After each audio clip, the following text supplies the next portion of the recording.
Helldivers 2 is probably the best game to have came out in the last 2 years. No, seriously. There's been some decent games in the last 2 years, but in my opinion, nothing compares to this game.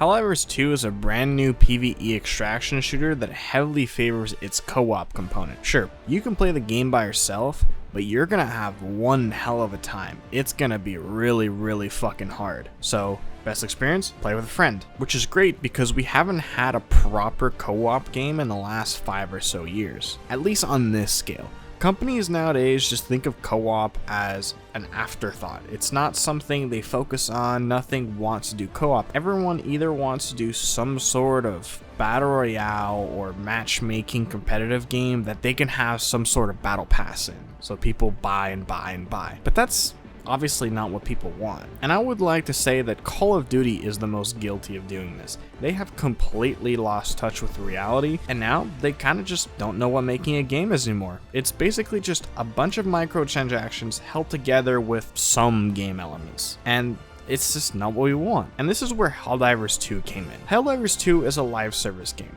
Typically, those aren't exactly loved because guess what? People want to be able to play their games offline. They don't want to have to be connected to the internet. But for the most part, people are actually fine with this because Helldivers took a completely different turn for their microtransactions. For the most part, everything can be earned through playing the game. Everything. Super credits, the main transactions for the skin shop and the battle pass, you can find them in game. It'll take you a while to find enough that you can buy the battle pass, but it's doable. Personally, I am able to grind up around 700 super credits before the next battle pass comes out. That way, I only have to buy around 300, which is only about $3 compared to $10 to $15 for a normal battle pass in other games. That's one hell of a way to do your microtransactions. Basically, they're completely optional. They're there, but you by no means have to use them. And that's what I love about it. Also, the game is just fun to play. I have about 76 hours right now in the game, and I don't regret a single one.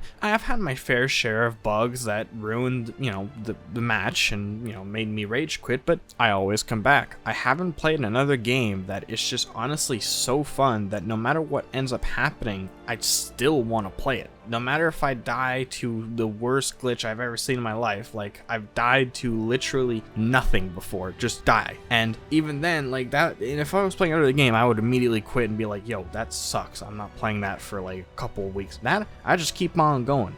I can look right past that and just keep playing. That's how fun the game is. And the developers show that they clearly care about the game and that they want to improve it.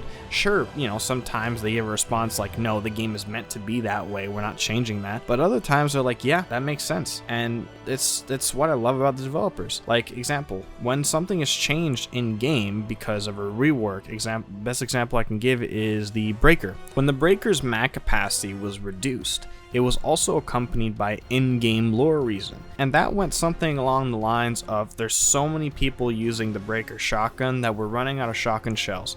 So we've gone ahead and reduced the mag capacity. On top of that, they even changed the model for the breaker, actually changing the mag model from a double stack mag at the end to now just a single stack, because it has less ammo and now it can be in single stack. That little attention detail, a lot of games have lost that. No one really cares about those little things anymore, and that's the problem. Helldivers is actually changing that. It's bringing it back.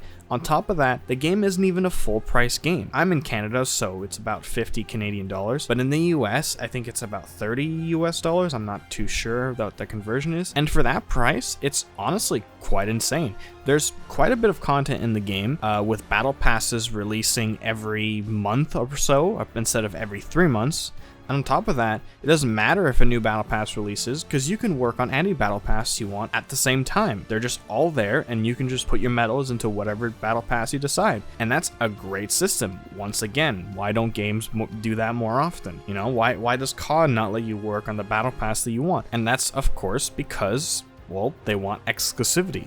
They want you to think that I don't have much time. I have to buy this and I have to play the game. Helldivers doesn't care. They're like, yeah, we got the war bonds here. Get whichever one you want. Work on whatever one you want. Each war bond usually has at least 1 or 2 good guns, and you know, they're not bad. The skins are okay. Obviously, the skins are more than just skins. They have more of a utility to them because they all have perks and stats and whatnot. But it's a great system. And on top of that, the Helldivers world is an ever-evolving world. It reacts to what we do in game. The developers give us missions, and we have to complete those missions. If we fail those missions, we get penalized. We might, you know, have less supplies, or we might, you know, it depends what the penalty is. But if we succeed them, we get rewards. We get new equipment. We get, you know, temporary stratagems. We get things for completing those missions. Most of the time it's medals, and those medals can go towards your war bond. And then once again, that is such a great way to do things. I've really never seen it. And if someone's seen that in another game, please let me know, because I might want to play that game. And I love it. And in the end, the game does have its quirks. Primarily for me, the anti-cheat. It's not that it has root level access to your system. That I'm not that big of a security guy. I honestly don't care. What's on my computer is things I don't mind losing, or I don't care. If it's on my computer, it's on my computer. I don't care if people know about it. It's there, okay? My primary issue is the crashes that it causes for me. If I want to open the game, I have to open the game at least 2, 3, 4 times before I can actually get into the game, because the anti-cheat constantly crashes on startup. And I just don't know why they use that anti-cheat. I mean, it's just like, I've never really heard of it before, so you know, hopefully, you know, they're going to change to something else, maybe design their own solution. I'm not sure. In the end, is this the best game since 2022? For me, yes, it is. I have not played a better game than this since 2022. I just can't think of any game. COD has not been great. Battlefield hasn't been great either. Most indie games that have came out, there's been a decent couple, but nothing great. It's just that the past 2-3 years have been quite stale for the gaming industry. Yes, some good games have came out.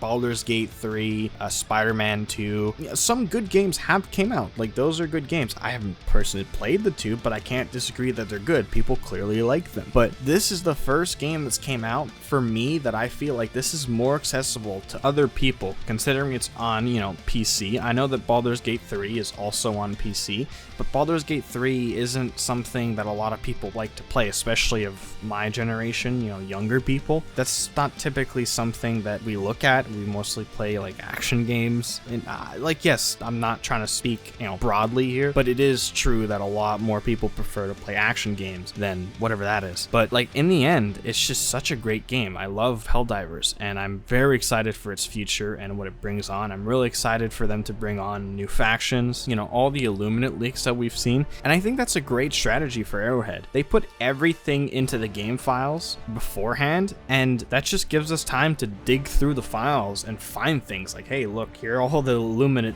you know, player models. They're all in the game already. They're definitely coming at some point. We just don't know when. And that's what I like about the game. It's just constantly a hype train, just constantly building up and building up and building up. Hopefully, you know, the game continues in the right direction. You know, some games have launched really, really well and then failed later on. I'm hoping that's not the case, because Arrowhead seems to know what they're doing, and I just hope they keep it that way. But yeah, that's all for this video. Thanks for hearing me yap about Helldivers and why I think it's probably the best game since 2022. But yeah, that's it. I'm probably going to be doing video formats like this from now on. I mean, I made one a couple days ago, and I'm doing it again, and I have another one planned for in a couple days. Next video is not going to be something like this. It's going to be something different, but you guys will see that probably tomorrow night. Maybe. I'm not sure when. I'll see. I'm pretty busy because I have my day job, but yeah. Yeah, thanks for watching. Bye.